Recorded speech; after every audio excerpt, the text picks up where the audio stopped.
नमस्कार, मैं हूं मिलिंद खांडेकर और आप देख रहे हैं हिसाब किताब आज करेंगे शेयर बाजार में हुए एक कथित घोटाले का। ये घोटाला पकड़ा है शेयर बाजार के रेगुलेटर सेबी ने और आरोपी है अमेरिका की निवेशक कंपनी जेन स्ट्रीट। सेबी का आरोप यह है कि 1 जनवरी 2023 से 31 मार्च 2025 तक जेन स्ट्रीट की 4 कंपनियों ने भारत के शेयर बाजार में 36,000 करोड़ रुपए का मुनाफा कमाया।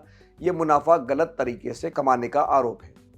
इसी के चलते सेबी ने इन कंपनियों को शेयर बाजार में काम करने से तो रोक ही दिया है, इसके साथ साथ 4,800 करोड़ रुपए भी जब्त कर लिए हैं। अब अगर यह आरोप सही है कि 36,000 करोड़ रुपए का मुनाफा कमाया गया है गलत तरीके से, तो इसका नुकसान हुआ है आपको और हमको, हम सब छोटे निवेशकों को। तो सबसे पहले तो ये समझ लेते हैं कि जेन स्ट्रीट है क्या आखिर। ये करीब 25 साल पुरानी कंपनी है, न्यूयॉर्क में इसका हेडक्वार्टर है और ये अपने आप को क्वांट फर्म कहती है। आपने सुना होगा क्वांटिटेटिव ट्रेडिंग या क्वांट फर्म जो ट्रेडिंग करती है उसमें इंसान नहीं मशीन ट्रेडिंग करती है। एल्गोरिदम, गणित, कंप्यूटर प्रोग्राम, इसके ज़रिए ट्रेडिंग होती है। जब तक कोई ट्रेडर यानी आप और हमारा जैसा कोई व्यक्ति जो चाहे सौदों में कितना भी तेज़ हो, वो जब तक सोचता है, पलक झपकता है, तब तक माइक्रो सेकंड में क्वांटिटेटिव ट्रेडिंग मतलब ये कंप्यूटर के ज़रिए, एल्गोरिदम के ज़रिए सौदे कर दिए जाते हैं। तो यही जेन स्ट्रीट की जो 4 कंपनियां हैं वो भारत के शेयर बाजार में ट्रेडिंग कर रही थी। सेबी ने क्या किया? सेबी ने ये जो अवधि है 1 जनवरी 2023 से 31 मार्च 2025 तक की, उसमें ये देखा कि सबसे ज़्यादा मुनाफा किन दिनों में कमाया है इस जेन स्ट्रीट की कंपनियों ने। तो ऐसे पहले तो 30 दिन छांटे गए, उसमें भी जब देखा गया कि 21 दिन ऐसे थे जिसमें बैंक निफ्टी में गड़बड़ी की गई है और 3 दिन ऐसे थे कि निफ्टी में गड़बड़ी की गई है। यह आरोप है अभी सेबी का। सेबी अभी इसकी जांच कर रही है। हमारे पास इसका अंतिम अभी भी निर्णय नहीं आया है। लेकिन सेबी ने जो 3 जुलाई को अपना ऑर्डर निकाला है उसमें एक दिन का उदाहरण दिया है और ये उदाहरण दिया है 17 जनवरी 2024 का, यानी पिछले साल 17 जनवरी के ट्रेडिंग का पैटर्न सेबी ने पकड़ा है। अब उस दिन हुआ क्या कि बैंक निफ्टी जो है वो नीचे खुला था, बहुत नीचे खुला था, करीब 2000 पॉइंट नीचे खुला था। तो जब बाजार गिर रहा था तब जेन स्ट्रीट की कंपनियों ने क्या किया? आमतौर पे जब बाजार गिरता है तो लोगों में हड़बड़ी रहती है, गड़बड़ी रहती है। तो सुबह 9:15 बजे से लेकर दिन के 11:45 बजे के बीच में जेन स्ट्रीट ने कैश मार्केट में और फ्यूचर मार्केट में करीब 4,300 करोड़ रुपए के शेयर खरीद लिए।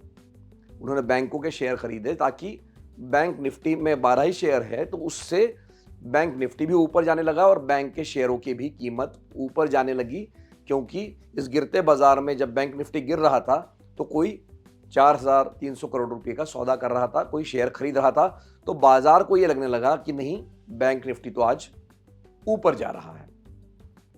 लेकिन इसके साथ एक और चीज की जेन स्ट्रीट ने, उन्होंने ये जो कैश मार्केट में सौदा किया था, जो खरीदने का सौदे किए थे फ्यूचर में भी, उसके साथ साथ इसके करीब 7 गुना से ज्यादा सौदे, मतलब करीब 32,000 करोड़ रुपए के सौदे उन्होंने डेरिवेटिव मार्केट में ये किए। मतलब उन्होंने ये सौदे किए दूसरे बाजार में, आप उसको कह सकते हैं कि उन्होंने कॉल और पुट ऑप्शन में 32,000 करोड़ रुपए के सौदे किए। जेन स्ट्रीट ने 11:15 बजे से लेकर 3:30 बजे तक जो पैसे लगाए उसने इस पर दांव लगा दिया ज्यादा कि बाजार नीचे जाएगा।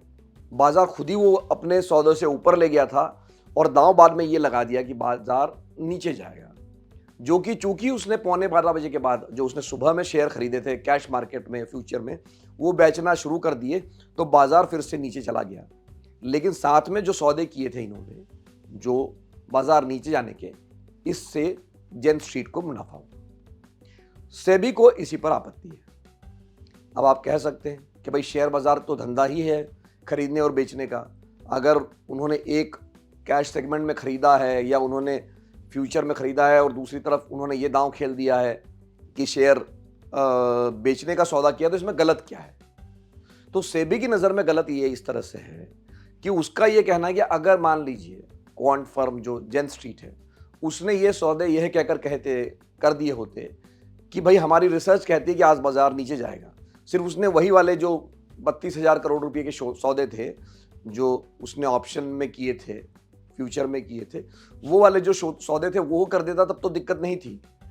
पर सेबी का कहना यह है कि इन्होंने ये जो 4,000 करोड़ से ज़्यादा के 4300 करोड़ के जो सौदे किए, जहां उन्होंने सुबह बाजार को चढ़ाया शेयर खरीद कर, उससे सेबी को आपत्ति है, उसको सेबी मैनिपुलेशन कह रही है। अगर वो सिर्फ अपने रिसर्च के आधार पे, अपने एल्गोरिदम के आधार पे सिर्फ वो ये सौदा लगा देते कि आज बाजार नीचे जाएगा, तो किसी को कोई दिक्कत नहीं थी। लेकिन सेबी को दिक्कत इसलिए है कि आपने एक तरफ बाजार चढ़ाया, दूसरी तरफ आपने ये पैसा लगा दिया कि आज बाजार नीचे जाएगा। इसीलिए सेबी ने अभी उनके 4,800 करोड़ रुपए जब्त कर लिए हैं। 21 दिन का समय दिया है उनको जवाब देने के लिए, बाजार में कारोबार से भी रोक दिया है और आगे चल के सुनवाई के बाद अगर वो दोषी पाते हैं तो जेन स्ट्रीट पर जुर्माना भी लग सकता है, उन्हें एक लंबा समय तक बैन भी लगाया जा सकता है। पर सवाल ये बना हुआ है कि जो 17 जनवरी का उदाहरण है, ऐसे 21 दिन और निकले हैं जिस दिन पैसा कमाया, जो कुल मुनाफा मैंने जैसे कहा कि 36,000 करोड़ रुपए का मुनाफा कमाया है जेन स्ट्रीट ने, ये सेबी का ऑर्डर कहता है। लेकिन ये मुनाफा भी किसी और की कीमत पर कमाया गया है, मतलब किसी को नुकसान हुआ तभी तो इसमें फ़ायदा हुआ है, और इसमें नुकसान में जो रहे हैं वो छोटे निवेशक रहे हैं। तो आखिर इनकी भरपाई कौन करेगा? क्या सेबी इस पर भी ध्यान देगा? तो आज के लिए हिसाब किताब में इतना ही। अगर हिसाब किताब को लेकर आपका कोई सवाल है तो कमेंट बॉक्स में लिखकर भेजिए। हमेशा की तरह मैं आपके सवालों का जवाब देने की कोशिश करूंगा। एक बार फिर से आपका बहुत बहुत धन्यवाद। नमस्कार।